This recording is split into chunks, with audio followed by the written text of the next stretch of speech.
သာသနာတော်နှစ်2552ခုနှစ်ကောဇာတက္ကရာ1380ပြည့်နှစ်ဒီကိုယ်ရလာပြီကျော်14ရက်ရန်ကုန်တိုင်းဗဟန်းမြို့နယ်ခြားတော်ရလမ်းမင်္ဂလာစေဓမ္မယုံတော်ကြီးအတွင်ဆင်းကျင်းပပြုလုပ်အပ်သည့်ရာဝိယံဓမ္မသဘင်အခမ်းအနားဝယ်ဟောကြားအပ်သောပဋ္ဌာန်းမြတ်ဒေသနာအပိုင်းလေးတရားတော်ရှင်ဘုန်းတော်သခင်ရှင်တော်မြတ်ဖျား၏မဟာကရုဏာကုံအာယုပြုကတိကျဖွဲ့ဆိုအပ်သောဝန္ဒနာပနာမအာတိတဂါထာကိုရွတ်ဆိုပူဇော်ခြင်းဖြင့်စတင်ကြရအောင်ယောကပကောတိဟိပိယပမေယံကာလံကရွန်တော်တိတုကရာနိခေရံကတောလောကဟိတယာနာထောနမောမဟာကရုဏိကတတတ္တယောနာထောဝိနိယမြာစွာတတ္တဝါဤ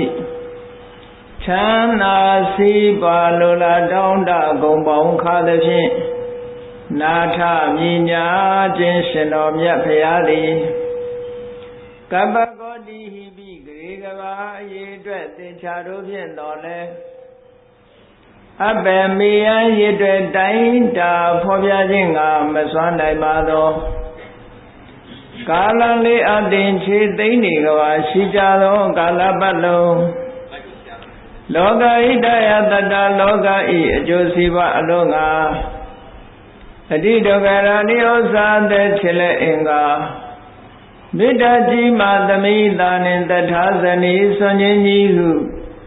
ကျက်တိထဝယ်50အစုအလုံးခဲရင်သောအမှုတို့ကိုကရွန်တော်ဖရာဖြစ်ရန်ဤတန်ကျုပ်ကိုအထုတ်တော်မူရသည်ဖြစ်၍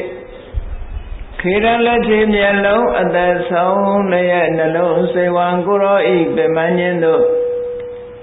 ကတောဘဝတဏ္ဍကျိန်ခံများစွာရောက်တော်မူခဲ့ရရှာလေးပြီ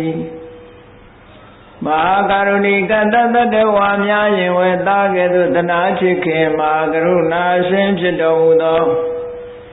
တတနာတတဝိနည်းများစွာတတဝါဤချမ်းသာစီးပါလိုလားတောင်းတဂုံပေါင်းခါသဖြင့်နာထမြညာထိုးရှင်တော်မြတ်ဖရာအားနမောယုတိပြောင်းပြောမှန်ကိုလျော့ပြီးကရောယုကျိုးရှိခိုးခြင်းသည်အထုဘဝတုစင်စစ်မသွေဖြစ်ပါစေတည်း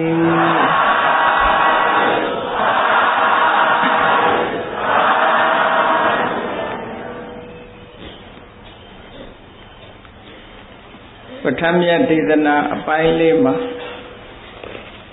အဓိပတိပစ္စယောဒီကနေ့အဓိပတိပစ္စယော24ပစ္စည်းတွေကလွန်မိုးချီးဆိုးတဲ့အဓိပတိပစ္စည်းအကြောင်းကိုရှင်းလင်းပြီးတော့ဟောကြားပါမယ်အဓိပတိဆိုတာလွန်မိုးကြီးဆိုးခြင်းလို့အဓိပ္ပာယ်ရလူရဲ့စိတ်ကိုလွန်မိုးကြီးဆိုးနေတဲ့နေရာမှာသဘာဝတရား၄ခုဟာလူရဲ့စိတ်ကိုလွန်မိုးကြီးဆိုးထားတယ်။ကျန်တဲ့သဘာဝတရားတွေကဒီလောက်မလွန်မိုးဘူး။ဒီမှာပါရှိတဲ့သဘာဝတရား၄မျိုးဟာလူရဲ့စိတ်ကိုလွန်မိုးကြီးဆိုးတတ်တယ်။တစ်ဖက်ကလည်းအာယုန်ဒီမှာအချို့သောအာယုန်များကစိတ်ကိုလွှမ်းမိုးကြီးစိုးနိုင်ခြင်းမရှိဘူးအချို့သောအာယုန်များကလူရဲ့စိတ်ကိုလွှမ်းမိုးကြီးစိုးနိုင်တယ်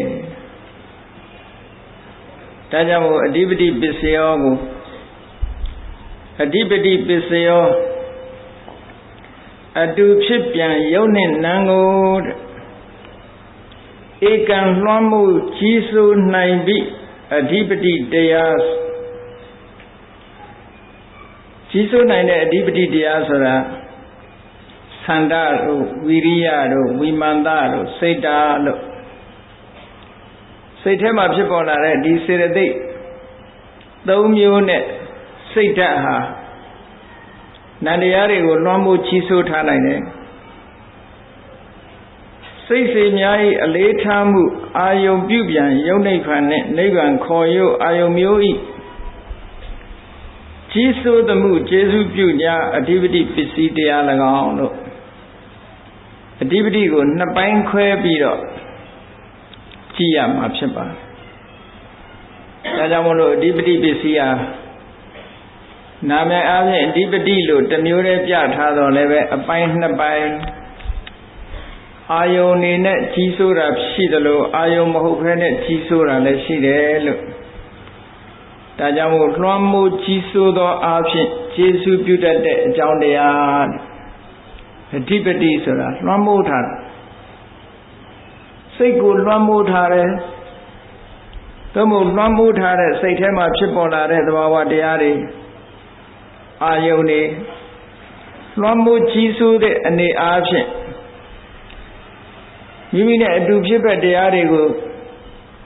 ကျေစုပြုတတ်တဲ့အကြောင်းတရားကိုအဓိပတိပစ္စည်းလို့ခေါ်တယ်အဓိပတိပစ္စည်းကိုမြတ်စွာဘုရားနှမျိုးခွဲဟောတယ်သဟဇာတာအဓိပတိသို့မဟုတ်သဟဇာတအဓိပတိသဟဇာတဆိုတာ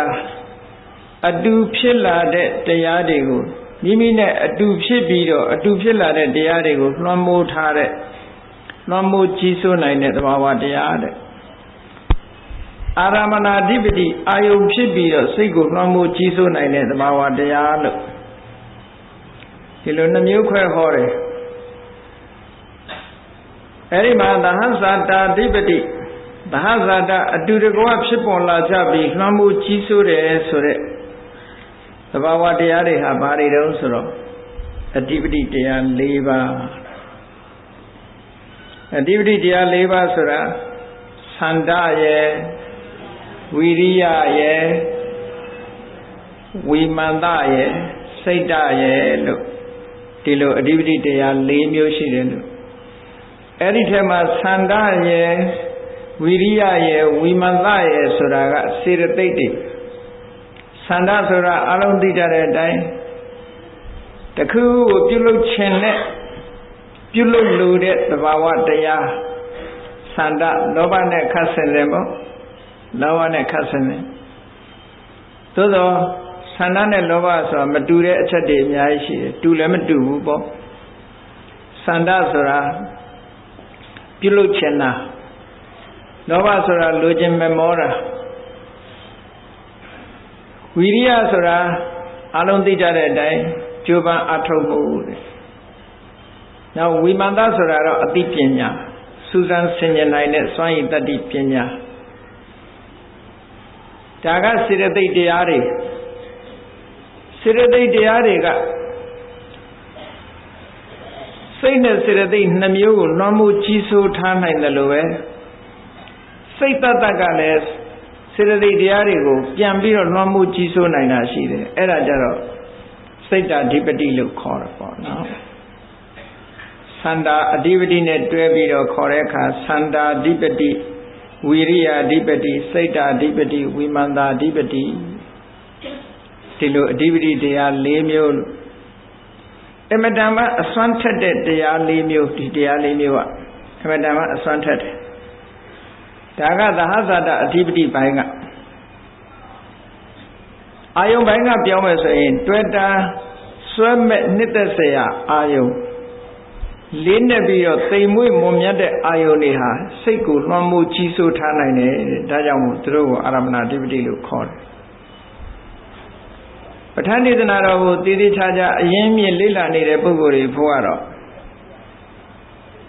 ဆိုင်ရာတန်းတွေကိုမှတ်သားရသို့တော့ပဋ္ဌာန်းဆိုတာဘယ်လိုလဲဆိုတာကိုနားလည်လို့တဲ့ပုဂ္ဂိုလ်ကြတော့ဒီတန်းတွေကအနှောက်အယှက်ဖြစ်ကောင်းဖြစ်လိုက်စကလုံးတွေကအဲ့တော့အဲ့လိုမဖြစ်ရလေအောင်ခွဲခြားရှင်းလင်းပြီးတော့ဟောပါမယ်သာဇာတဓိပတိပါဠိတော်မှာမြတ်စွာဘုရားသန္တာဓိပတိသန္တတံပယုတ်တကာနံဓမ္မာနံတံသမုဋ္ဌာနာနိသရူပနာအဓိပတိပစ္စေနပစ္စယောတဲ့ဟော အဓိပတိဆိုတာတစ်ခုတည်းရှိလို့တစ်ခုချင်းဟောရဆန္ဒကအဓိပတိဖြစ်နေတဲ့အခိုက်ဉာဏ်တဲ့ဟာတွေကအဓိပတိမဖြစ်ဘူးအဓိပတိဆိုတာတစ်ဦးတည်းရှိရမယ်နှစ်ဦးရှိရင်အဓိပတိပဲဟုတ်တော့နော်ပြိုင်ပဲဖြစ်သွားဒါကြောင့်အဓိပတိ၄ပါးကိုမြတ်စွာဘုရားတစ်ခုစီခွဲဟောတာသန္တာဓိပတိသန္တတံမြုတ်တကာနံဓမ္မနံတံသမုဋ္ဌာနာနိသရူပနာအဓိပတိပစ္စေနပစ္စယောသန္တာဓိပတိသန္တလို့ဆိုရတဲ့လွှမ်းမိုးကြီးစိုးနိုင်တဲ့သဘာဝတရားသည်သန္တတံမြုတ်တကာနံသန္တနှင့်ရှင်တွဲ၍ဖြစ်ပေါ်လာတဲ့ဓမ္မနံစိတ်စေတသိက်တရားတို့အား၎င်းတံသမုဋ္ဌာနာနံထိုစိတ်စေတသိက်တို့ကြောင့်ဖြစ်ပေါ်လာတဲ့ထိုသန္တာလွှမ်းမိုးကြီးစိုးထားတဲ့စိတ်စေတသိက်တွေနဲ့စိတ်စေတသိက်တွေကြောင့်ဖြစ်ပေါ်လာတဲ့ရူပနိစ္စယုတ်တရားတို့အား၎င်းအဓိပတိပစ္စယေနလွှမ်းမိုးကြီးစိုးထားနိုင်သောအဓိပတိတတ္တိဖြင့်ပစ္စယောဥပကာရကောကျေစုပြုတတ်သည်ဟောတိစင်စစ်မသွေဖြစ်ပါပေတော့ဤဒါမြတ်စွာဘုရားဟောတာတရားအဲ့တော့နားလည်ရမှာကသန္တာကဘု து ဘောကြီးစိုးတော့ဆိုစာလို့ပြောရင်ကတော့ဒီမှာပါတိပတိဇောတို့ဘာတို့ဒီလိုရေးထားတာပေါ့ပါတိပတိဇောဆိုတာအဓိပတိနဲ့တကွာဖြစ်တဲ့ဇောဆိုလိုတာကဒီအဓိပတိတရားတွေဟာသန္တာဆိုတဲ့စေတသိက်ကိုပြန်ပြီးတော့ကြည့်ကြည့်သန္တာဆိုတဲ့စေတသိက်ဟာစိတ်ပေါင်းဘယ်လောက်ရှင်လုံးဆိုတာကိုကြည့်တော့အကုသိုလ်စိတ်တွေမှာလည်းသူကရှင်တယ်ကုသိုလ်စိတ်တွေမှာလည်းရှင်တယ်ကရိယာစိတ်တွေမှာလည်းရှင်တယ်69မျိုးစိတ်တွေမှာရှင်ပေမဲ့လို့အဓိပတိအနေနဲ့ဖြစ်နိုင်တာတော့အားလုံးမှာမဟုတ်ဘူးအကုန်လုံးမှာအဓိပတိမဖြစ်ဘူးအဲ့တော့ဒီတယုတ်တွေကိုတော့မပြောတော့ဘူးသန္တာဆိုတာလေးကသူသန္တာနဲ့အတူတကွဖြစ်ပေါ်လာတဲ့စိတ်သဘောထားတွေထိုစိတ်ကြောင့်စိတ်ကထုတ်လုပ်လိုက်တဲ့ရုပ်တရားတွေကိုသူကလွှမ်းမိုးချုပ်ကင်ထားနိုင်တယ်လို့ဘယ်လိုများလွှမ်းမိုးချုပ်ကင်ထားနိုင်တာတော့လို့ရှိရင်သန္တာဆိုတဲ့သဘောလေးကိုအရင်ကြည့်သန္တာဟာလောဘမှုစိတ်မှာရှင်ပြီးအတွက်ကြောင့်လောဘနဲ့ရှင်ပြီးတော့လည်းဖြစ်လာတတ်တယ်အဲ့ဒါကြတော့လောဘသန္တာတဏှာသန္တာလို့ခေါ်တယ်လူကျင်တဲ့သန္တာနော်အဲ့ဒီသန္တာဟာဒေါသမှုစိတ်မှာရှင်ပြီးတော့ဒေါသနဲ့တွဲလာလို့ရှိရင်မုန်းတီးပြီးတော့ရန်လိုတဲ့သန္တာတတ်ခြင်းဖြတ်ခြင်းရိုက်ခြင်းနှက်ခြင်းတဲ့သန္တာဖြစ်လာရှင်တွဲတဲ့သဘာဝတရားနဲ့သူကချုပ်ကင်ပြီးတော့လွှမ်းမိုးပြီးတော့ကြီးစိုးတာကုသိုလ်စိတ်အလောဘတို့အရောဒတို့အမောဟတို့နဲ့ရှင်တွဲပြီးတော့လာတဲ့အခါဆိုလို့ရှိရင်ဒါနကောင်းမှုပြုလို့တဲ့သန္တာသီလစောင့်တည်လို့တဲ့သန္တာဘာဝနာတရားပွားများအထုတ်လို့တဲ့သန္တာဆံစိတ်တွေနဲ့ရှင်တွဲလာတဲ့အခါကျတော့ကောင်းကောင်းအာယုန်တွေကိုလုံးဝဖယ်ရှားပြီးတော့သံတရားနဲ့ပျော်မွေ့လို့တဲ့သန္တာဟောမစိတ်တွေဖို့စိတ်တွေကျတော့ကိလေသာတွေကိုလုံးဝဖယ်ရှားပစ်လို့တဲ့သန္တာဆိုပြီးတော့သန္တာကဆိုင်ရာသဘာဝတရားတွေနဲ့ရှင်တွဲလာတဲ့အတိုင်းသူကလွှမ်းမိုးပြီးတော့ကြီးစိုးထားတယ်တာမန်သန္တာမဟုတ်ဘူးအလွန်ပြင်းထန်တဲ့သန္တာသန္တာဟာယံပယံခါလောဘနဲ့သွားပြီးတော့ရောတတ်တယ်လောဘနဲ့သွားပြီးတော့ရောဘာဖြစ်လို့လဲဆိုရင်မြန်မာလိုပြန်တော့သူကလည်းချင်းနဲ့ပြန်တော့လိုချင်တယ်စားချင်တယ်သွားချင်တယ်အဲ့တော့လောဘနဲ့ရှင်တွဲလာရင်တော့လောဘသဘောပါတာပေါ့သို့သောသန္တာတိုင်းဟာလောဘလားလို့ဆိုမဟုတ်ဘူးလူတယောက်ကိုရိုက်ချင်တယ်ကြတော့လောဘဟုတ်ပါမလားဟုတ်ဘူးတတ်ချင်တယ်ဖြတ်ချင်တယ်ကြတော့ရောလောဘမဟုတ်ဘူးဒေါသနဲ့တွဲလာတာအဲ့ဒီချင်းကသူရဲ့ပစ္စည်းကိုလိုချင်တယ်နှစ်သက်တယ်တတ်မဲ့တယ်ရယူချင်တယ်ဆိုတာကြတော့လောဘနဲ့လာတယ်လောဘနဲ့တွဲကောင်းမှုကုသိုလ်ပြုချင်တယ်ဆိုတာကြတော့အလောဘတို့လူတွေချမ်းသာစေခြင်းတယ်ဆိုတာကြတော့အာဒေါသနဲ့တွဲလာအမှန်တရားကိုသိခြင်းတယ်သိတယ်ဆိုတာကြတော့အမောဟနဲ့တွဲလာတယ်ဟောသူချင်တာကလောဘနဲ့မတူဘူးပေါ့တခါတည်းသူက အစွမ်းတတ္တိထက်လာပြီဆိုလို့ရှိရင်လောဘကိုလည်းအနိုင်ယူနိုင်တယ်ဒီဆန္ဒက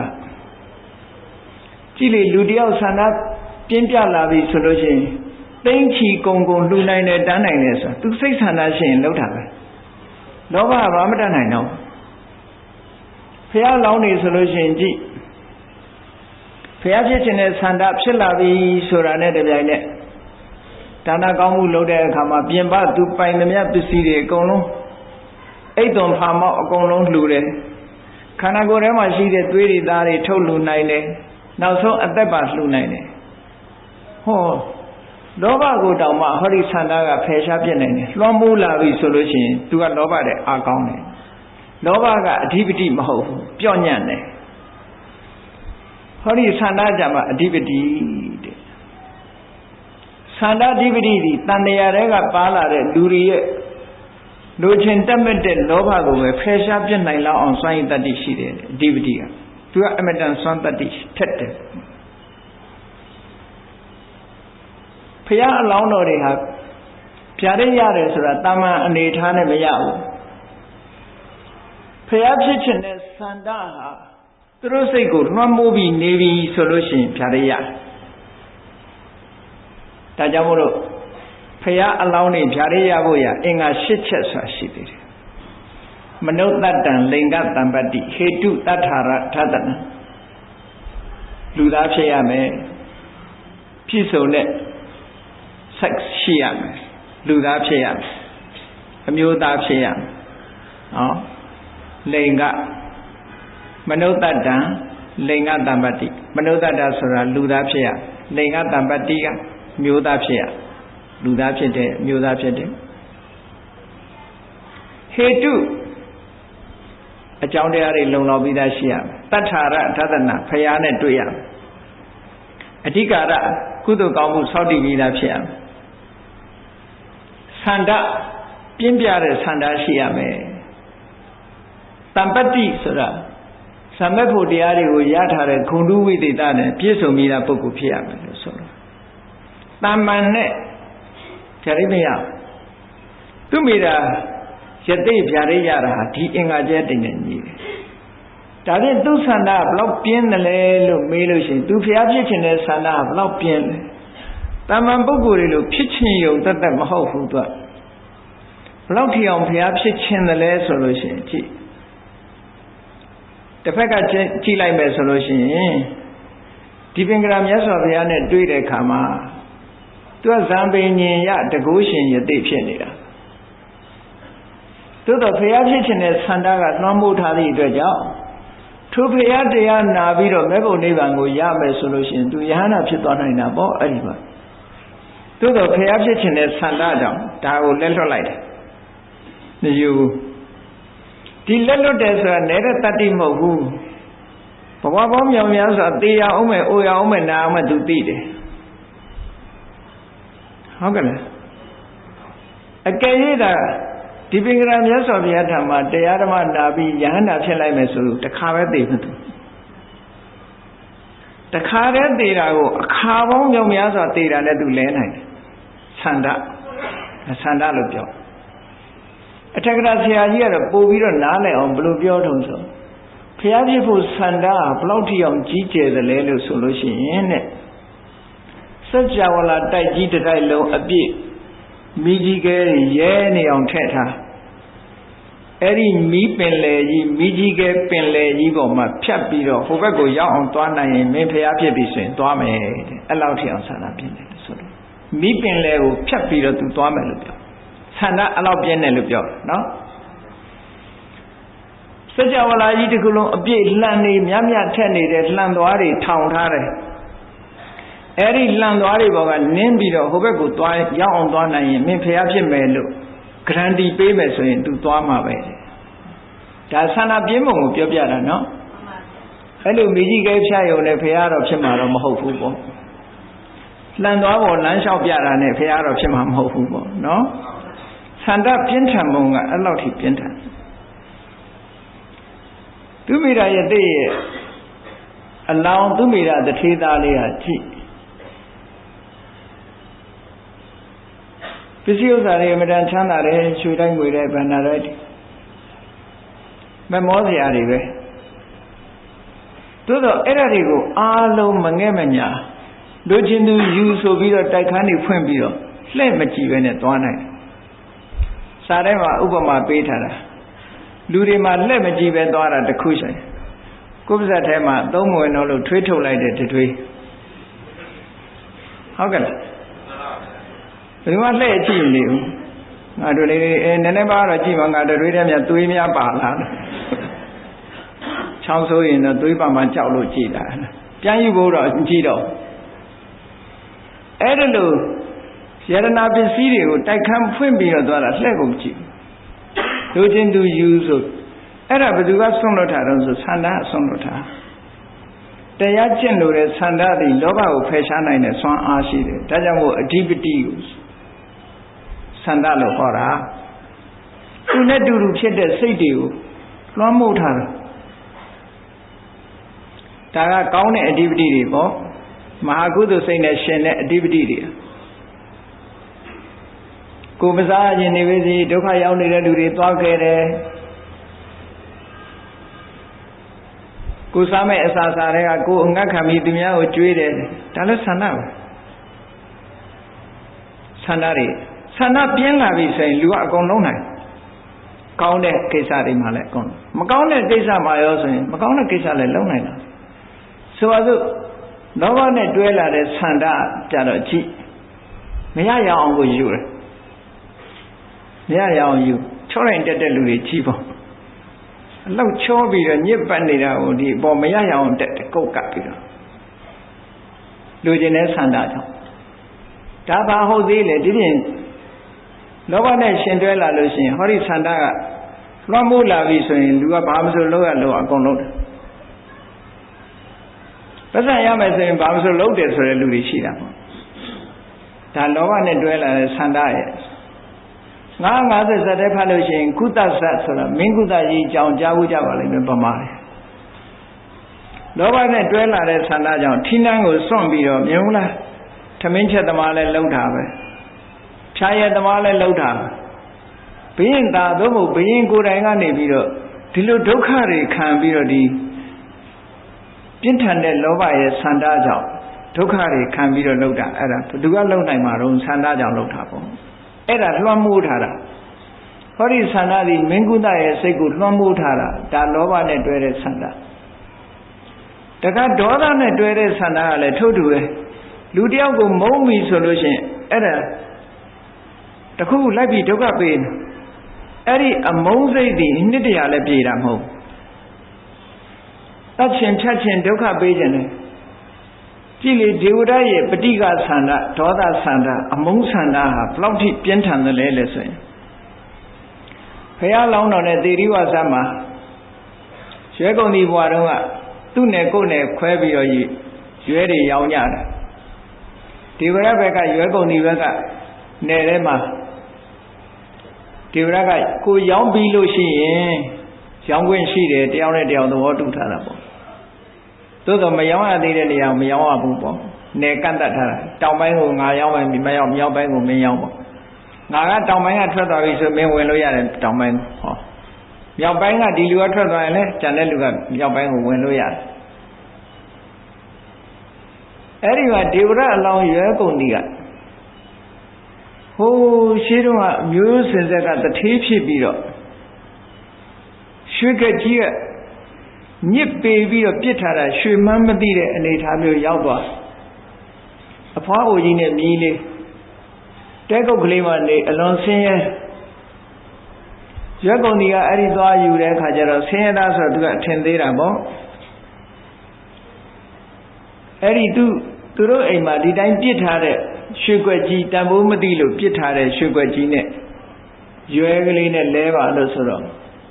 ရွက်ကုန်ကြီးကကြည့်လိုက်တဲ့အခါကျတော့တသိန်းတန်တဲ့ရွှေကွက်ကြီးသူ့မှာပါလာတဲ့ရွယ်ရဲ့တန်ဖိုးတော်တသိန်းမရှိဘူးသို့တော့မယိုးသားဘူးသူကအလကားရခြင်းတဲ့အခါကျတော့သူကရတော့မယူလိုက်ဘဲနဲ့ပြစ်ထားခဲ့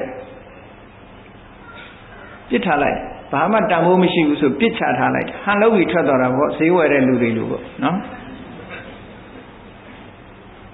အဲ့တော့ဟန်လို့ထွက်သွားရင်ခေါ်မလားလို့ပေါ့ ဟောလည်းမခေါ်ဘူးပေါ့ဒါနဲ့သူတို့သဘောတူထားတဲ့အတိုင်းဘုရားလောင်ရွယ်ကုန်ကြီးကအဲ့ဒီပဲရောက်လာတော့ဒီလူကတော့သဘောကောင်းပုံရတယ်ဆိုပြီးတော့အဖွားအိုကြီးကသူ့မြီးလေးကိုပါလာတဲ့ရွယ်လေးနဲ့ဟောဒီခွက်ကြီးသူတို့အိမ်မှာလည်းအသုံးမကျဘူးဒါကြီးနဲ့လဲပါလို့ဆိုတော့ဟိုလူကတကယ်ရိုးသားဖြောင့်မတ်တဲ့လူဆိုတော့အမေကြီးတဲ့ကျွန်တော်ပါတဲ့ပစ္စည်းကဒီလောက်မတန်ဘူးတဲ့ဒီရွှေခွက်ကြီးကတသိန်းတန်တယ်ကျွန်တော်ပါတဲ့ပစ္စည်းကဒီလောက်မတန်ဘူးတဲ့ကဲကွယ်ဒါကမင်းထိုက်လို့မင်းရတာခုနရွယ်ကုန်တီတယောက်ကပြောတယ်နှစ်ပြားဘိုးမှမတန်ဘူးလို့ပြောသွားတယ်တဲ့ပြစ်ချသွားတယ်မင်းရှိတာသာပေးခဲ့ပါတော့ဆိုဖះလောင်းကဘလောက်သဘောကောင်းလို့ဆိုရင်သူရောင်းလို့ရတဲ့ငွေတွေလည်းအားလုံးပေးခဲ့တယ်လက်ချံရွယ်တွေလည်းအကုန်အားလုံးပေးခဲ့တယ်သူ့ကိုတဘိုးလေးတစ်ချောင်းတော့ပေးပါဆိုပြီးတော့အဲ့တဘိုးလေးယူပြီးတော့အဲ့ရွှေခွက်ကြီးယူပြီးတော့မြန်သွားတာဟိုကောင်ရဲ့သဘောသိတယ်သူဟာလေမြစ်ဖြတ်ကူပြီးတော့ဟိုဘက်ကိုဖြတ်ကူတယ်ဟိုကောင်ကနောက်ကလိုက်လာတာသူ့ရွှေခွက်ပါသွားပြီဆိုတော့သိတော့နောက်ကလိုက်လာပြီးတော့အဲ့ဒီမှာလေသမားကိုလှမ်းခေါ်တယ်သူလည်းကမ်းလည်းရောက်သူကရွဲတွေပြစ်ထားခဲ့ပြီးတော့တဘိုးထမ်းပြီးတော့လိုက်လာတာဒီကောင်ရိုက်မယ်ဆိုပြီးတော့ဒေါသနဲ့ရှင်တဲ့ဆန္ဒနော်ဒီကောင်ရိုက်မယ်ဆိုပြီးတော့ရိုက်ချင်တဲ့ဆန္ဒနဲ့လိုက်လာဟိုကကမ်းခွာသွားပြီခွာသွားတော့လေသမားလှမ်းခေါ်ဟိုကလည်းလေသမားမကတ်နဲ့ဒီလူသူရိုက်လိုက်မယ်အဲ့တော့ပတ်စံပို့ပေးမယ်ရှေ့တာဆက်သွားပါဆိုအဲ့ဒါနဲ့နောက်ဆုံးမှအဲ့ဒီမကြည်မနှံ့နဲ့နောက်ဆုံးသေသွားတဲ့အချိန်ထိအောင်ဖြစ်သွားတယ်မဟုတ်လားအဲ့ဒီဒေါသအမုန်းတရားကမုန်းလို့မုန်းယုံတယ်မဟုတ်ဘူးတတ်ချင်ဖြတ်ချင်တဲ့စိတ်ဟာဘယ်ထိပါလာတော့ဆိုဖျားဖြစ်လာတဲ့ဒေဝဒတ်ဘဝရောက်တဲ့ထိအောင်ပါလာတယ်လွှမ်းမိုးကြီးစိုးထားပုံမကြည့်ဘူးဖျားဖြစ်လာတဲ့ဘဝလည်းတတ်ဖို့အမျိုးမျိုးကြိုးစားတယ်လေလေးသမားလက်ဖြောင်တတ်သားတွေခေါ်ပြီးတော့သူကိုယ်တိုင်စီမံတယ်ရဟန်းတော်ဓမ္မဘယ်နာမှနေတယ်တပါးဒီလမ်းကသွားပြီးလို့ရှိရင်မင်းအဲ့ဒီမှာရဟန်းတော်ဓမ္မကိုလေးနဲ့ပြစ်ခဲ့ပြစ်ပြီးရင်မင်းဘယ်လမ်းကပြန်ခဲ့မှားထားတာသူကလည်းဟိုရင်လက်စဖြောက်ချင်အဲ့ဒီပထမဆုံးလွတ်လိုက်တဲ့လက်ဖြောင်လေးသမားကိုမင်းဘယ်လမ်းကပြန်ခဲ့လို့မှားပြီးတော့အဲ့ဒီလမ်းမှာကျတော့လက်ဖြောင်လေးသမား2ယောက်ချထားတယ်လေးသမား1ယောက်လာလိုက်မယ်အဲ့ဒီကောင်ကိုမင်းတို့ဖြောက်လိုက်2ယောက်ကနေပြီးတော့တတ်အဲ့ဒီ2ယောက်ကိုလည်းတခြားလမ်းကပြန်ခိုင်းတယ်သူတို့ပြန်လာတဲ့လမ်းကို4ယောက်ထားတယ်မလွတ်နိုင်အောင်လို့နှစ်ဆတိုးတူထားအဲ့လူ2ယောက်လာလိုက်မယ်လာ2ယောက်မင်းတို့သေအောင်သာပြစ်တတ်4ယောက်ပြန်လာ4ယောက်ကိုလည်းပဲသူကချိန်လိုက်တယ်ဘယ်လမ်းကပြန်လာတယ်အဲ့ဒီလမ်းမှာလည်းလူ8ယောက်ချထားအဲ့ဒီနီးနဲ့တရားခံမပေါ်အောင်လုပ်တာဒေဝရညာအဲ့တုန်းလေဖျားကိုတတ်ဖို့စိတ်ကူးတာအဲ့ဒီတတ်ချင်တဲ့ဆန္ဒဟာမပြေပြောင်းနိုင်အောင်သူ့စိတ်ကိုလွှမ်းမိုးကြီးစိုးထားတယ်ဒါကဒေါသနဲ့ရှင်တဲ့ဆန္ဒလို့ပြောတာဟုတ်ကဲ့လားဒေါသနဲ့ရှင်းနေတဲ့ဆန္ဒအဲ့ဒါကိုမြတ်စွာဘုရားဟောတာသန္တာဓိပတိသန္တာတံမြုတ္တကနာဓမ္မနာတံသမုဋ္ဌာနာနိစ္စရူပနာဆိုတာပြောတယ်လောဘနဲ့ရှင်တဲ့ဆန္ဒကလည်းမရရအောင်ကြိုးစားတယ်ဒေါသနဲ့ရှင်တဲ့ဆန္ဒကလည်းတတ်ဖို့မသေးသေးအောင်တတ်ဖို့ကြိုးစားတယ်နှစ်တရာကြာတောင်ဘဝတန်တရားတောင်မှဘဝတန်တရားကပါလာတဲ့အမုန်းဆန္ဒတွေမဖြေဖြောင်းနိုင်ဘူးတဲ့လွှမ်းမိုးချီဆိုးနေတာထို့တူပဲကုသိုလ်ဆန္ဒတွေကုသိုလ်စိတ်နဲ့ရှင်းလာလို့ရှိရင်ဒါနကောင်းမှုပြုကျင်တဲ့ပုဂ္ဂိုလ်တွေဥမာမဲ့တိဝိမင်းကြီးတို့ဆိုရင်မျက်လုံးတော်မှဖောက်ပြီးတော့လှူတယ်ဝိသန္တရာမင်းကြီးဆိုရင်အကုန်လှူတယ်သားသမီးတွေလည်းလှူတယ်ဆင်ကြီးလှူလိုက်လို့ပြဿနာတက်ပြီးတောမောင်းနှင်ထုတ်ခံရတယ်တောထဲရောက်တဲ့အခါသားတွေသမီးတွေလှူလိုက်တယ်နောက်ဆုံးမှဇနီးဖြစ်တဲ့မတ္တိဒေဝီကိုလှူလိုက်တယ်မလျှော့နိုင်ဘူးဆိုတော့လှူခြင်းတဲ့ဆန္ဒကိုဘာသူကမှလာပြီးတော့ဖျက်လို့မရဒါသန္တာဓိပတိလို့ခေါ်တယ်သူသန္တာကလောဘကိုတောင်လွှမ်းမိုးကြီးစိုးထားနိုင်တယ်ထို့တူပဲတရားဓမ္မနဲ့ပျော်ပွဲလူတဲ့ပုဂ္ဂိုလ်ကဘလောက်လောကီစည်းစိမ်တွေရှိထိုလောကီစည်းစိမ်တွေကိုမျက်ကွယ်ပြုပြီးတော့လောကီစည်းစိမ်တွေကို renounce လုပ်နိုင်တယ်ဘုရားလောင်တောထွက်သွားတာကြည့်လေတောမထွက်ခင်ကဘာတွေပြောစัจ java မင်းဖြစ်လိမ့်မယ်လို့အဟောရောက်တာ ကြေဝဠိမင်းရဲ့စီးစိမ်ကိုတောင်မှပဲလှည့်မကြည့်ဘူးဘာဖြစ်လို့လဲဆိုရင်အဲ့ဒီကုသိုလ်ဆန္ဒပြင်းထန်တယ်အဲ့ဒီဆန္ဒရဲ့စွမ်းအားကြောင့်လောကမှာလိုချင်စရာတွေမှန်သမျှအကုန်ကိပတ်လုပ်သွားတာဒါကြောင့်မလို့ဆန္ဒဆိုတာလွှမ်းမိုးကြီးစိုးလာပြီဆိုလို့ရှိရင်လောဘကိုတော့မှဖယ်ရှားပြစ်နိုင်တယ်စွမ်းအားတတ္တိအမတန်ထက်ပါတယ်လို့ဒါပြောတာဆန္ဒကိုတဏှာမှာအဋ္ဌိပတ်လို့ခေါ်တာရှိတယ်အဋ္ဌိဆိုတာအစွမ်းတကူပါရကအကြောင်းတရားအစွမ်းတကူရခြင်းရဲ့အကြောင်းတရားအကျိုးတစ်ခုဖြစ်ပေါ်စေနိုင်တဲ့အစွမ်းတကူအဲ့ဒီအစွမ်းတကူရခြင်းရဲ့အကြောင်းဟာလည်းပဲဆန္ဒပဲမြတ်စွာဘုရား45ဝါတရင်သုံးပြီးတော့နောက်ဆုံးဝါမြတ်စွာဘုရားပြိဋိဘံစံဖို့10လအလိုလောက်ဝေသာလီပြည်နာကဝေလူဝရွာကလေးမှာဝါကတ်လိုက်တဲ့အချိန်မှာယောဂအပြင်းထန်ဖြစ်တယ်အဲ့ဒီယောဂကနောက်ဆုံးမှာအသက်ပြောက်သွားလောက်တဲ့ယောဂခုလို့မရဘူးအင်ကေဝရေဘောမာရဏန္တိကဝေဒနာလို့ခေါ်တယ်သေခြင်းအဆုံးသတ်သွားမယ်သို့မဟုတ်သေဖို့အတွက်နီးသွားမယ်ယောဂမျိုးအဲ့ဒီယောဂဖြစ်တဲ့အခါကျတော့မြတ်စွာဘုရားကနောက်10လမှာသုဘဒဆိုတဲ့ပြပတ်ကြီးနဲ့တွေ့ပြီးတော့တရားဓမ္မဟောဖို့ရှိနေတယ်သုဘဒကြီးကအခုချိန်လည်းတွေ့အောင်မှမဟုတ်သေးဘူးတွေ့ရင်လည်းသူနားလဲအောင်မှမဟုတ်သေးဘူးနောက်10လလောက်မှသူကမကျူဝဖြစ်မှာစောင့်ရမယ်ဘုရားသူ့အတွက်ဆိုရင်တော့စောင့်မှာမဟုတ်ဘူးအဲ့တော့သုဘဒကြီးကိုငဲ့ညာပြီးတော့မြတ်စွာဘုရားကအဲ့ဒီမာရဏန္တိကလို့ခေါ်တဲ့ incurable ယောဂါကြီးကိုအဋ္ဌိပတ်၄ပါးကိုပွားပြီးတော့တားထားလိုက်တယ်ဆန္ဒနဲ့တားလိုက်တယ်ကြည့်ဝိရိယနဲ့တားတယ်ဝိမာန်တနဲ့တားတယ်စိတ်ဓာတ်နဲ့တားအဋ္ဌိပတ်၄ပါးအဲ့ဒါကိုဆန္ဒဝိရိယဝိမာန်တစိတ်ဓာတ်ဆိုတဲ့ဒီတဘာဝတရား၄မျိုးကိုအာယုသင်္ခါရလို့ခေါ်တယ်စွမ်းပြီးတော့ဖလားသမဘတ်ဝင်စားအဲ့ဒီဖလားသမဘတ်ကိုအာယုသင်္ခါရလို့ခေါ်ဟောဒီအဋ္ဌိပတ်၄ပါးကိုကြာကြာနာနာပွားထားတဲ့ပုဂ္ဂိုလ်ဒီတက်တန်းစိတ်အောင်နေလို့ရတယ်တဲ့တက်တန်းကြော်အောင်လည်းနေလို့ရတယ်ဒါသဘာဝတရားခုခေတ်တော့တချို့အယုံကြည်တယ်ဓာတ်လုံးအောင်လို့ရှိရင်နေလို့ရတယ်လို့ပြောဟုတ်လားမဟုတ်လားတော့မသိဘူးစကိုင်းကဆရာတော်ကြီးတော်တော့တက်80နဲ့ပြန်တော်မူသွားချာထိုးလိုက်တာဓာတ်လုံးလိုင်ကူထဲမှာအမြဲတမ်းရှိထုတ်နဲ့ရှိတာတွေလည်းကုန်တယ်အဲ့ဆရာတော်ကြီးတရက်မှနေမကောင်းတော့သွားမေးတယ်အဲ့ရတဲ့မှာပက်လက်ကလေးဘေးနားမှာဗာလေးချတာတော့ဆိုလက်ကမအနွမ်းကလေးနဲ့ဓာတ်လုံးလေးတွေအင်္ဂလိပ်တွေအဲ့ဒါလေးကိုရေးစိမ်တော့ယောဂပြောင်းလာဘုန်းကြီးသွားတော့ပြောတယ်ငါကွာတဲ့နေမကောင်းဖြစ်ဓာတ်လုံးရေးစိမ်တော့အင်းရေးစိမ်တော့ပြောက်ပါဦးကွာဆရာဝန်ခေါ်ရအောင်ဒါသူပြောသွားတဲ့စကားတိုင်းပြောတာပါနော်ဒီတလုံးကလေးအောင်ဖို့ရအတွက်ဒီအင်္ဂလိပ်တွေအောင်ဖို့ရအတွက်ငါမယ်မိလွတ်အစားအစာတွေစားရတယ်ရှိတာတွေကုန်သေးတယ်သူကနာမည်ကရှိထုတ်ဖိုးဆွဲလိုက်ရင်ရှိထုတ်နဲ့ထွက်နေတယ်လို့ကြားအဲ့ဒီဆရာတော်ကြီးပြောတယ်ငါဒီတစ်ခါနေကောင်းရင်တော့တဲ့ဖះကြိုက်တာပဲလုပ်ပါတော့မယ်ဒါမလုပ်တော့ပါဘူးအဲ့လိုပြောချင်နောက်ဆရာဝန်ကဆေးလာထိုးတော့နေကောင်းတော့2လလောက်နေတော့ဘုန်းကြီးရောက်သွားဘယ်ရောက်နေပြန်တော့ဆိုလှိုင်ကူထဲသွားပြီးရှိထုတ်နေပြန်အဲ့ရှိထုတ်လုံးနေတော့ဘယ်နဲ့လဲဆရာတော်ရှိထုတ်လုံးနေကြမလားလဲဆိုတော့အောင်တော့မှာกว่าငါဒါလေးအောင်လို့ရှိရင်ဒါလည်းပြောမယ်ဆိုဆန္ဒပဲเนาะလွှမ်းမိုးကြီးဆိုးထားတာကြည့်ငါအောင်တော့မှာတဲ့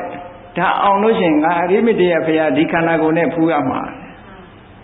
သို့သောသက်80ကျော်နဲ့ပြန်တော်မူသွားတယ်အဲ့ဒါလို့ဒါကတော့အမှန်တရားပါအဲ့ဆရာတော်ကြီးကိုယ်တိုင်ပြောသွားတယ်ဘုန်းကြီးတို့နဲ့အမှန်တန်ယဉ်ကျေးတဲ့ဆရာသမားလုပ်နေတာဆိုတော့သူကပြောပြ အဲ့ဒါကိုပဲပြောကြအောင်မလားအသေးထွက်တို့အရှင်ထွက်တို့ထွက်တာတော့ထွက်သွားတာပဲသိချာအဲ့တော့ဆန္ဒဆိုတာလူတွေရဲ့စိတ်ဆန္ဒဆိုတာအလွန်ပြင်းတယ်လွန်မှုကြီးစိုးထားတာဒါတွေကိုအဲ့တော့မြတ်စွာဘုရားသခင်ကိုရောမြတ်က10 လတိတိအာယုသင်္ခါရနဲ့ဖန်ထိန်လိုက်တယ်10 လအတွင်းမသေးနိုင်ဘူးဒီယောဂပြန်မပေါ်စေရထိန်ထား10 လပြည့်ပြီးတော့နောက်လွတ်လိုက်တဲ့အချိန်ကျတော့မြတ်စွာဘုရားယောဂပြန်ဖြစ်တာဒါရှောက်ဆန္ဒကိုလွတ်လိုက်တယ်အာယုသင်္ခါရဝင်စားတာဖလားတဘာဘဝင်စားတာကိုလွတ်လိုက်တယ်အဲ့ဒါကိုအာယုသင်္ခါရလွတ်တယ်လို့ခေါ်တာဖလားတဘာဘဝင်စားပြီးတော့ထိန်းတာမလုပ်တော့ဘူးယောဂမထိန်းပြီးတော့ကြောင့်ယောဂပိုပြင်းလာတယ်ပေါ့နောက်ဆုံးသက်တော်80လုံးเสียအလုပ်လုပ်ပြီးတဲ့အခါနောက်ဆုံးညသူကတာပြပကြီးကိုတရားဟောပြီးတော့ပြိဋိဘံဆံသွားတယ်အဲ့ဒီထဲမှာလည်းပဲအိဋ္ဌိပတ်၄ပါးထဲမှာစန္ဒဆိုတာပါတယ်လွှမ်းမိုးချီးဆိုးနိုင်တယ်စွမ်းအားတတ္တိတွေရှိတယ်ဒါကြောင့်မို့ဆန္ဒတရားဟာအမတန်မှပြင်းထန်တယ်အဓိပတိထဲမှာပြင်လွှမ်းမိုးနိုင်တဲ့သဘာဝတရားတစ်ခုဒါကြောင့်မို့လူတွေကပြောကြရဲ့ဆန္ဒရှိရင်ကြံသမျှဖြစ်တယ်ဆန္ဒဝတ္တောဂိဏမကမ္မနာသိစတိဆန္ဒရှိနေမှဘာမဆိုဖြစ်နိုင်တယ်လို့ပြောကြတာပေါ့နော်ဆန္ဒရှိလို့ရှိရင်ဘာမဆိုဖြစ်နိုင်နောက်တစ်ခုကဆန္ဒလိုပဲသူကဆိုင်ရာကိုကြီးစိုးထားနိုင်တာဝိရိယအစရှိသေးတယ်အဲ့ဒါကိုမြတ်စွာဘုရားကဝိရိယဓိပတိဝိရိယသံယုတ်တကနာဓမ္မနာတံသမုဋ္ဌာနာလေသရူပနာအဓိပတိပစ္စေနပစ္စယောတဲ့ဝိရိယဓိပတိဝိရိယလို့ဆိုတဲ့ကြီးစိုးလွှမ်းမိုးထားနိုင်တဲ့သဘာဝတရားတစ်ခုသည်ဝိရိယသံယုတ်တကနာဝိရိယနဲ့ရှင်ဘက်ဖြစ်ပေါ်လာကြတဲ့ဓမ္မနာစိတ်စေတသိက်တို့အား၎င်းဝိရိယနဲ့ရှင်တယ်ဆိုတာရှင်တယ်ဆိုတဲ့စကားလုံးထဲမှာဘာတွေပါတော့ဆိုရင်ဖြစ်တာလဲတူတူဖြစ်တယ်ချုပ်သွားတော့လဲတူတူချုပ်တယ်အာယုံလဲတစ်ခုတည်းကိုယူတယ်မိယာဝတ္ထုကလည်းတစ်ခုတည်းပဲအဲ့ဒီ၄ချက်ညီတာကိုရှင်တယ်လို့ပြောတယ်နော်အဲ့တော့တစ်ခုတည်းလို့ဖြစ်တယ်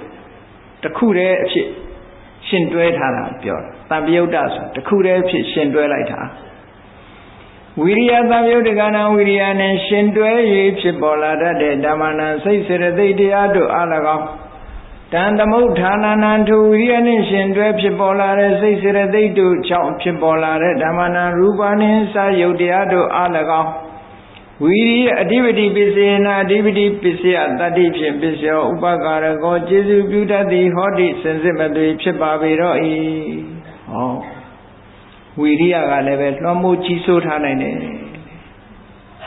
ဆန္ဒကလွှမ်းမိုးသလိုပဲဝိရိယကလည်းပဲလွှမ်းမိုးထားနိုင်တယ်တချို့ကြတော့လုံလဝိရိယအလွန်ကောင်းတယ်ဆိုတော့ဝိရိယကစိတ်ကိုလွှမ်းမိုးထားတာကြည့်ဇတ်တော်ကြီးဆယ်ဝယ်ထဲမှာဇနကမင်းကြီးစိတ်ကိုဝိရိယကလွှမ်းမိုးထားပုံလေးကြည့်ပေါ့စဉ်းစားကြည့်လိုက်ပေါ့ပင်လေကြီးဆိုတာကမ်းလည်းမမြင်အောင်ကမ်းမမြင်အောင်မှန်းသားပြီးတော့ကူးနေရတယ်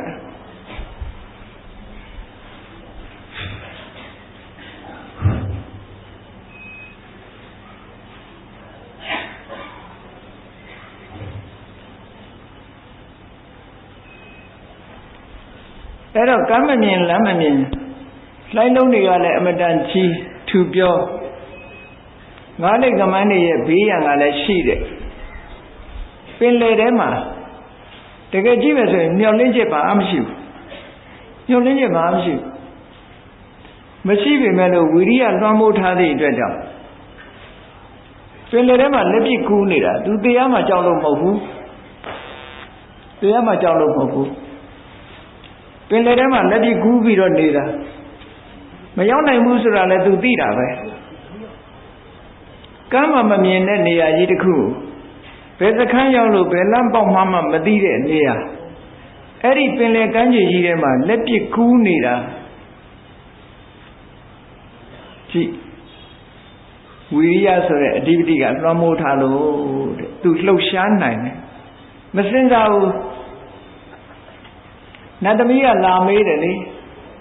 တလောက်မမြင်ရတဲ့ကန်းတောင်မမြင်ရတဲ့နေရာကြီးကိုလက်ပစ်ကူးလို့ရောက်မယ်လို့ထင်လို့လားလို့မေးဒါတွေ तू မစင်စားဘူးတဲ့ तू လုံးဝမဲ့ဟာကိုလုပ်ဝီရိယလွှမ်းမိုးထားဒါတွေကို तू မစင်စားဘူးတဲ့ तू လုံးဝမဲ့ကိစ္စတစ်ခုပဲ तू လုပ်တယ်ရောက်တာမရောက်တာ तू နဲ့မဆိုင်ဘူးကူးတာ तू တောင်းနောက်ဆုံးမှ तू ကအကျိုးကျေးဇူးကိုပြောပြတယ်ကြည့်တဲ့သူနဲ့တူတူပါလာတဲ့သင်္ဘောသားတွေတယောက်မှမရှိဘူး။ဘာဖြစ်လို့လဲဆိုဘယ်ရှိမှာတော့သူတို့ကလုံးဝမထုတ်ခဲနဲ့ဘာလို့တော့ဆိုခါတဲ့ဒူးထောက်ပြီးတော့အရှင်နမင်းကြီးကဲတော့ကိုဝီရိယမှာကိုမထုတ်တာ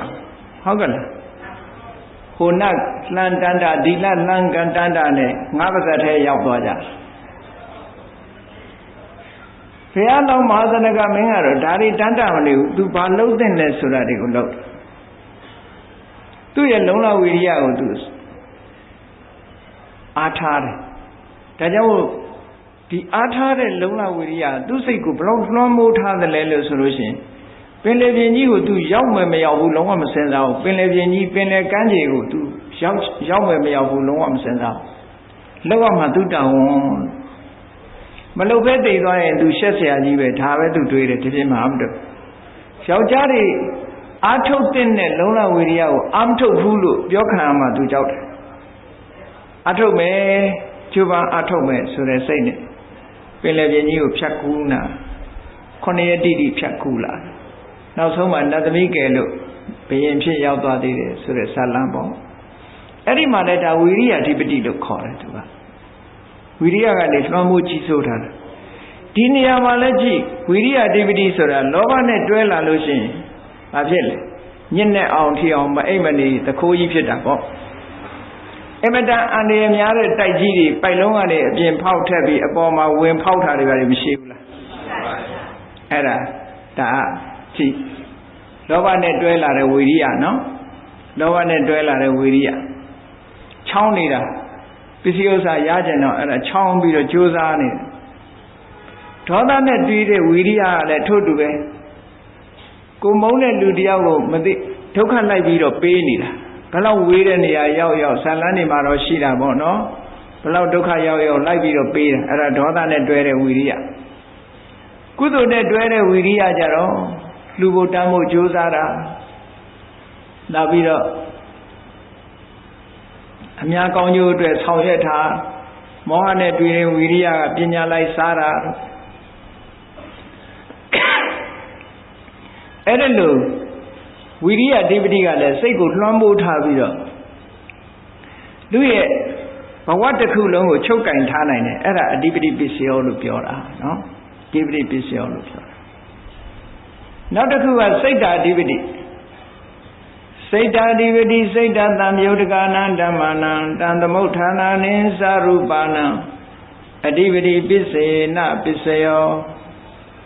စိတ်ဓာအဓိပတိစိတ်လို့ဆိုရတဲ့လွှမ်းမိုးကြီးစိုးတတ်တဲ့သဘာဝတရားသည်စိတ်ဓာတံယုတ်တကာနံစိတ်နှင့်ရှင်၍ဖြစ်တတ်တဲ့ဓမ္မနံစေတသိက်တရားတို့အား၎င်းတန်သမုဋ္ဌာနာနံထိုစိတ်နှင့်စေတသိက်တရားတို့ကြောင့်ဖြစ်ပေါ်လာတဲ့ရူပနာယုတ်တရားတို့အား၎င်းအဓိပတိပစ္စေနာအဓိပတိပစ္စယတတ္တိဖြင့်ပစ္စယောဥပကာရကောကျေစုပြုတတ်သည်ဟောဒီစင်စစ်မသွေဖြစ်ပါပေတော့၏မြတ်စွာဘုရားတခါတလေကျတော့စိတ်သက်သက်ဆန္ဒမဟုတ်ဘူးဝီရိယမဟုတ်ဘူးစိတ်ဓာတ်ကကိုယ်ကခိုင်မာတာစိတ်ဓာတ်ကိုယ်ကလွှမ်းမိုးကြီးစိုးထားတာစိတ်ကအလုံးချုပ်ကင်ထားလိုက်တဲ့အတွက်ကြောင့်စေတသိက်တွေလည်းသူ့နောက်အကုန်ပါလာတာဒါကြောင့်မို့လို့လူတွေတစ်ခါပြောတယ်ဒီလူကစိတ်ဓာတ်သိမ့်မာတယ်စိတ်ဓာတ်ကပြင်းထန်တယ်နဲ့ပြောကြတယ်လေအဲ့တော့စိတ်ကလည်းပဲဒီလိုလွှမ်းမိုးကြီးစိုးတာအလုံးကိုချုပ်ကင်ထားနိုင်တယ်သဘာဝတရားတွေအလုံးကိုချုပ်ကင်ထားနိုင်တယ်ချုပ်ကင်ထားနိုင်လို့ဒါအဓိပတိတတ္တိနဲ့ကျေစုပြုတယ်လို့သူတို့ပြောတာနောက်တစ်ခုကဝိမန္တတိပတိဝိမန္တသံယုတ်တကာနံဓမ္မနံတံသမုဋ္ဌာနာနိသရူပနာအဓိပတိပစ္စေနပစ္စယောဝိမန္တတိပတိအတိညာလို့ဆိုတဲ့လွန်မိုးကြီးဆိုရတဲ့သဘာဝတရားသည်ဝိမန္တသံယုတ်တကာနံဝိမန္တနဲ့ရှင်၍အတိညာနဲ့ရှင်၍ဖြစ်ပေါ်လာတတ်တဲ့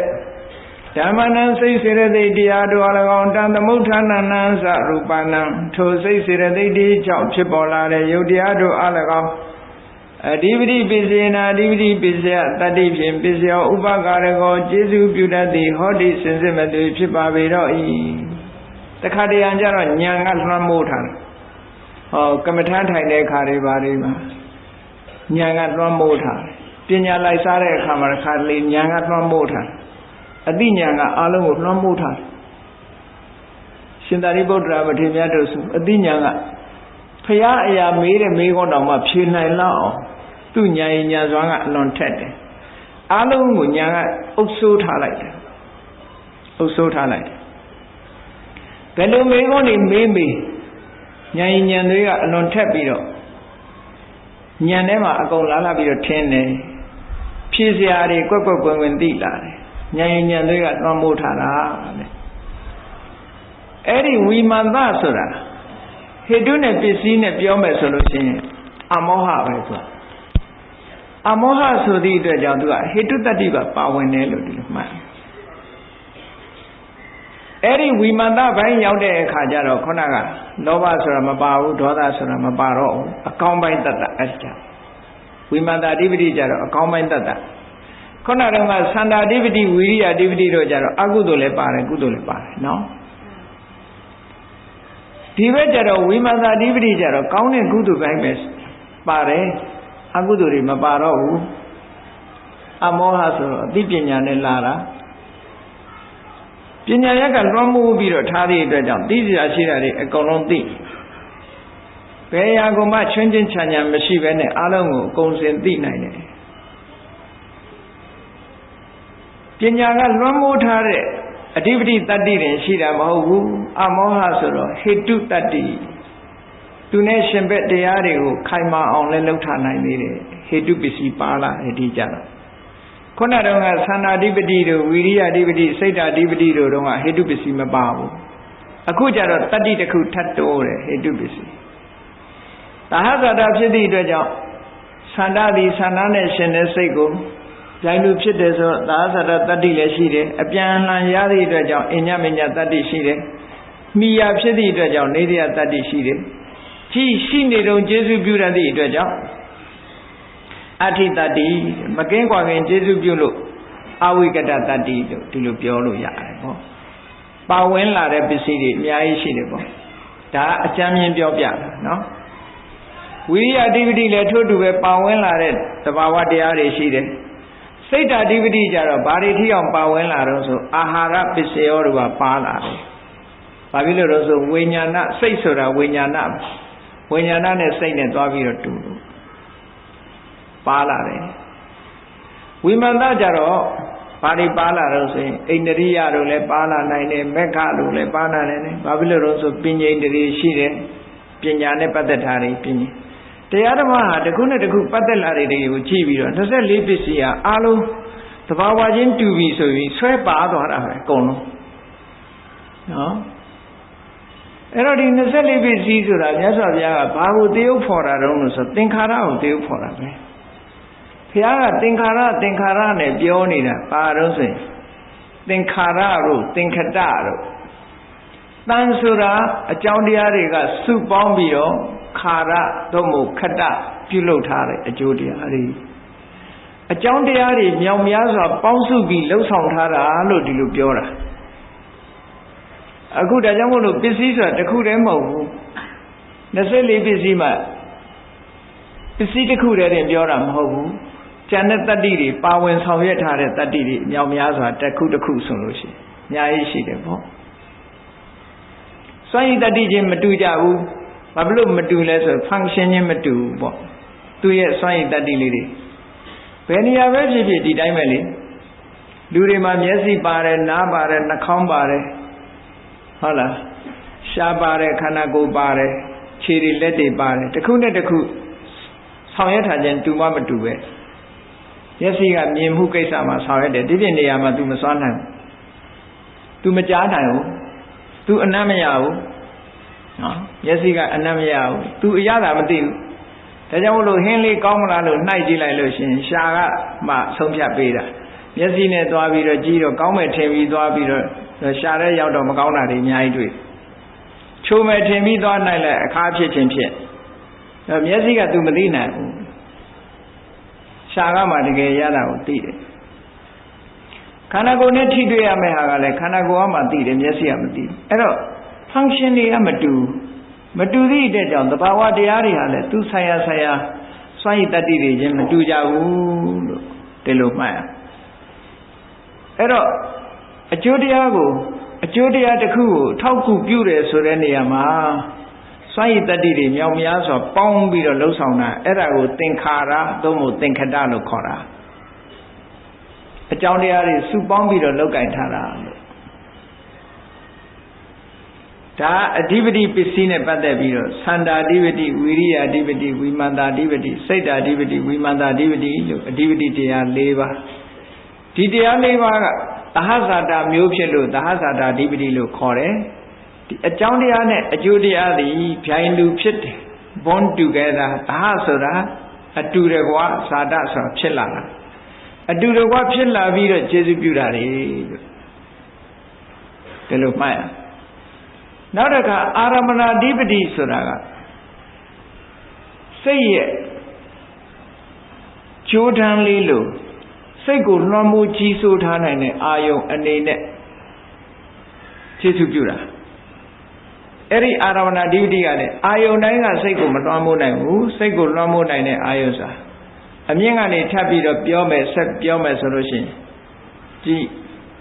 သောတပန်တို့တဂရဂံတို့အနာဂံတို့ယဟန္တာပုဂ္ဂိုလ်ရဲ့စိတ်ကိုခံမှန်းပြီးတော့ကြည့်အောင်သောတပန်ပုဂ္ဂိုလ်ကနိဗ္ဗာန်ကိုအာယုံပြုခြင်းဘာလို့ရမှာလို့ဆိုဝိပဿနာရှုရသူသွားရင်ဝိပဿနာလမ်းကြောင်းကပဲသွားရတယ်သူကနိဗ္ဗာန်ကိုအာယုံပြုခြင်းဒီတိုင်းတန်းပြုလို့မရဘူးဘာဖြစ်လို့တော့လို့ဆိုလို့ရှိရင်ကြည့်နိဗ္ဗာန်ဆိုတာသင်္ခါရဏံအပ္ပဝတ္တိသင်္ခါရတရားတွေမဖြစ်တာနိဗ္ဗာန်တရားနဲ့တွေ့တဲ့နိဗ္ဗာန်ကကြည့်ဝိပဿနာအာယုံဆိုတာသင်္ခါရတရားတွေကိုရှုမှတ်နေတာသင်္ခါရတရားဆိုတာယုံနဲ့နံပေါ့အကြောင်းတရားတွေကစုပြီးတော့ဖန်တီးထားတယ်အဲ့ဒီသင်္ခါရတရားတွေကိုအာယုံပြုတဲ့ဝိပဿနာဉာဏ်ကသင်္ခါရတရားတွေကို